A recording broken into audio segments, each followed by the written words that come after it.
buddies, and welcome to our video for today, where we're going to try to answer the question, who is the best in Final Room, Nagato or Tsunade? As we all know, Edo Nagato, who had just received a rekit in the VLWC banner, is an instacast shinobi because of its 4-star summoning jutsu, the three-headed dog. And now that another Instaka Shinobi has joined the ranks of this very useful Shinobi, we will now going to differentiate and rate if who's the best. So at first glance, we may fall into the temptation that of course Tsunade is still the best Instaka Shinobi because of the lots of buffs that she gives to allies in the final room. But now that Bandai giving other possible roles to Instaka Shinobi, because before we only make use of Instaka Shinobi in final room just to defend us from enemies who will use an EX ult entry or gate crash our final room. Now that Bandai has created Instaka Shinobi who can also use their other jutsu as well, the criteria for being the best has changed. So before, we mainly focus on the buffs that the Instacast heal gives. Oh, because the previous Instacast Shinobi are all healers. But now, Nagato is a different type of an Instacast Shinobi. Because basically, if you will look at the buffs of Nagato, he is not a healer, but he is an Instacast Shinobi. And this is where the new criteria will go. Who among these two Instacast Shinobi is the best in terms of their purpose inside the final room? Okay, so first, Tsunade is actually the best Instacast Shinobi if your final room needs a healer.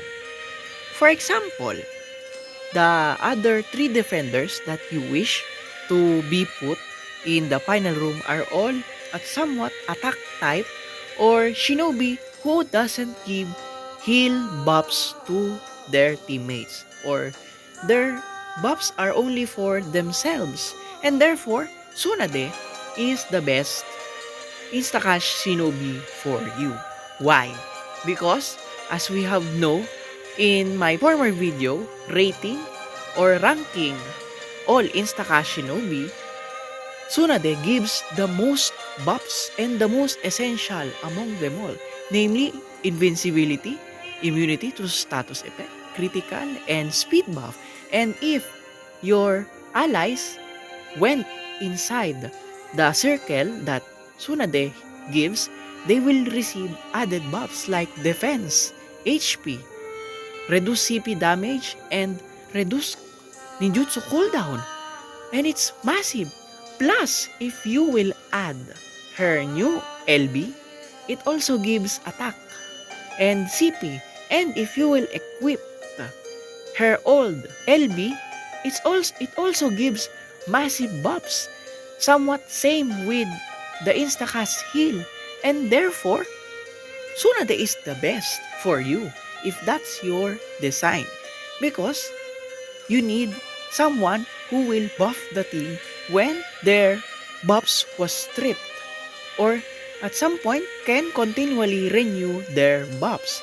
Yes, you may argue that Tsunade at some point are not spamming her heal jutsu or her old LB, for example.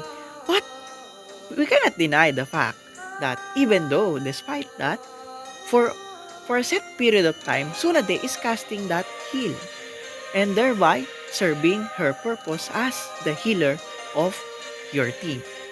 Compared to Nagato, however, the instacast jutsu of Nagato only gives invincibility and immunity to status effects to your allies on the same floor. The rest of the buffs granted by the jutsu is only applied to himself. That is why he is not the best instacast healer in the final room. But that doesn't mean that Tsunade is now the winner. No, that is not the case, because if you are now looking for an instacast shinobi but an offensive type, Nagato is the best. Okay? So why? Why? Yes, indeed, Nagato does not give many buffs, but if you will look at the new jutsu of Edo Nagato, it is somewhat for an offensive mode instacaster. If, for example, the other remaining 3 defenders of your final room are all, or at least most of them, give steam buffs, and you only need someone who can add more damage input to the whole team inside the final room, Nagato is your best option as an instacast shinobi. Like for me, for example, if you will notice, my final room defenders, KLM Naruto and Naruto the Final Showdown, both gives team buffs already.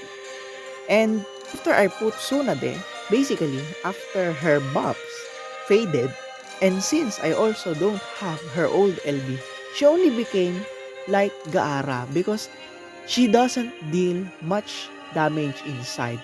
She only acts as an healer for my team. But my other defenders in final room are somewhat healers also. That is why my final room design is lacking more damage output. And that's when Nagato is best for designs like me. And designs mainly focus in attack. Okay, so why? Why he's the best compared to Tsunade? So if you will look at the 4-star, only the 4-star, the Instacast, it decreases the seal resistance of your enemy upon casting, decreases the enemy's CP, decreases their attack, decreases their evasion, and decreases their invincibility by 3 seconds. Imagine that.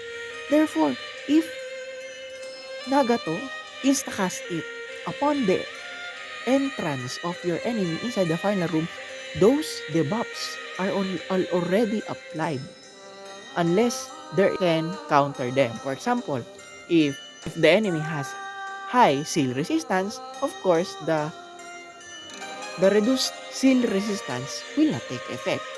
Like that, for example. And if you will add up the new LB, since he can also use his other jutsu, it will hugely decreases the enemy's CP. Wow, that is too much. It will inflict seal and decreases their defense. And on top of that, he also decreases the invincibility and status effect immunity of enemies starting from +2, as you can see on the screen. So if the limit break is +2, it decreases the enemy's invincibility by 4 seconds and 15 seconds. Yes, you may say, even Tsunade's LB can also do that.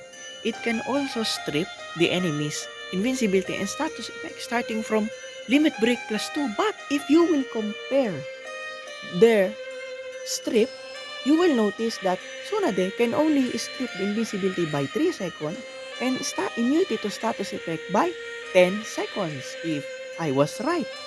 And if you will look at the big difference of their LB itself, Nagato's LB is a 7-star awakenable. Compared to Tsunade, it's only 6-star awakenable. And therefore, LB with this type, 7-star upgradable, can be leveled up to level 15 with a total power almost amounting to an EXP. Therefore, even though that Tsunade's LB greatly decreases the enemy CP, inflicts paralysis, negates stat increase of enemies, inflicts slowed movement, inflicts reduced slow movement resistance, and decrease and strips invincibility and immunity to status effect. At the end of the day, you will see that Nagato's LB is much better than her because of the power that it has compares to her. And therefore, we can conclude that Nagato is of course the best instacast in terms of being an offensive shinobi. If you're looking for a healer, Tsunade is the much prepared.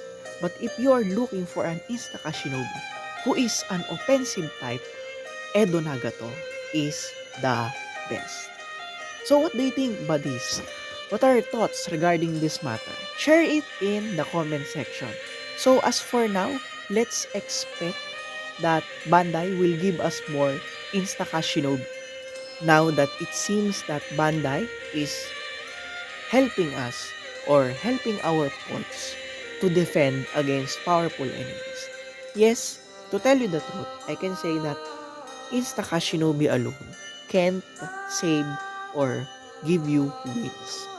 It ultimately depends on the perfect combination you wish to put in your final room.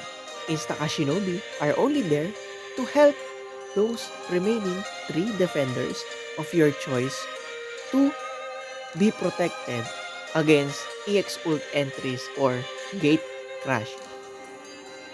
So that's all, buddies. Kita kits, mga katropa. Kaya